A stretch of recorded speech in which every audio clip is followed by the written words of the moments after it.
I'm Patrick Bedev, your host of Valuetainment, and today I want to tell you a story about Horace Grant, Scottie Pippen, and a cat.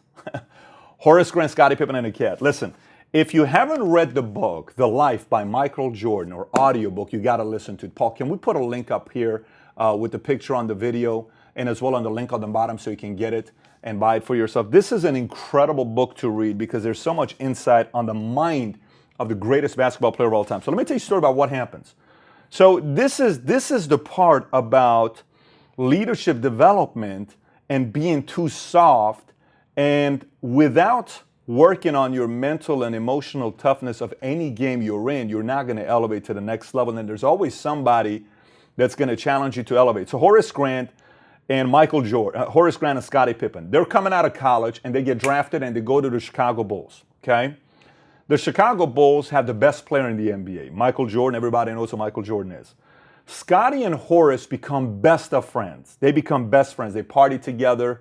You know, they're partying in Chicago together. Anytime they're traveling, they're going out there. So they have money. It's the first time they're experiencing all the fame and all this other stuff. And Jordan is getting very annoyed with them. So is Phil Jackson. So one day, they're in practice, and they notice Scottie Pippen isn't there. And Horace Grant isn't there. And Jordan says to Phil says to Joe, hey, where's Scottie and Horace? And then Phil says, well, wait a minute, what's going on? And they say, oh, Scottie called in because he couldn't play today. Why not? Because his cat died today. Phil says, his what? His cat died today. Phil calls and says, get your butt over here to practice. What do you mean your cat died today? So Scottie comes to practice with Horace. And Horace, looks at everybody and says, hey, can we all give a moment of silence to Scottie's cat because to mourn for the loss of his cat? And Jordan purely snaps at everybody. He completely snaps at everybody. And he says, what do you mean, cat? And he goes at Phil. Phil tells them, what cat? What moment of silence? And Jordan completely, I don't want to use the words. You got to read the book to see what Jordan tells these guys. He completely goes off at him. And he says, Phil, we're going to win a championship with these two softies where they can't even handle something like that happening? What are you going to do when a relative passes away? What are you going to do when the bigger challenges happens in your life? What are you going to do when all this kind of crap takes place in your personal life? We are in this image of basketball. Every day someone wants to write about us. Someone's getting pregnant. Someone's doing this. You can't handle a cat. How are you going to handle the bigger problems? So Jordan started getting to the point where he felt a little bit uncomfortable about the fact that maybe he does not have the right teammates to go out there and win championships. Listen to what happens. Fast forward a year, 2 years later. They're in the playoffs playing the Pistons. Scottie's father passes away. Scottie doesn't come to one of the games. He has headaches, all this stuff. They lose the series. They come back.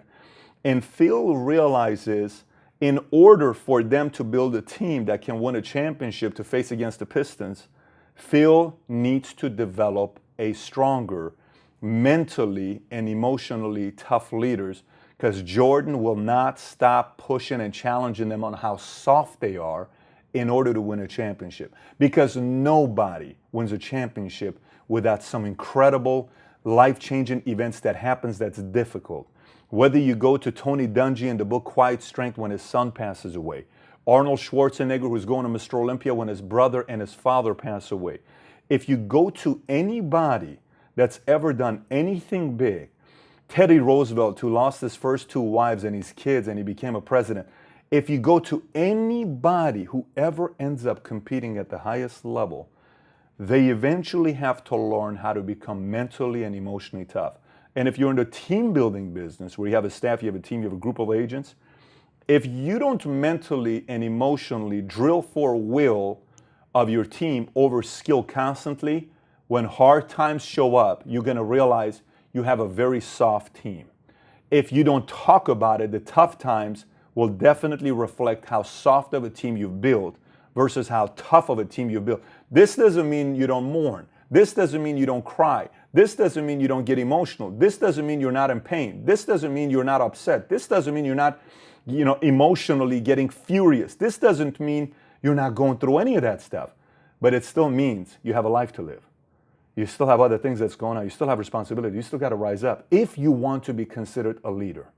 Leaders have no choice but to rise up and step up and make sure they still deliver during times of crisis. So the story about Pippen, Horace Grant, and the cat told in the life of Michael Jordan is one of many stories that you'll read about why this guy is known as the greatest competitor and greatest basketball player and possibly the greatest athlete of all time. There is so much to be learned about this guy's mental and emotional toughness when his father passed away, when his family passed away, when all of those things that happened with this guy, you'll realize why he is who he is.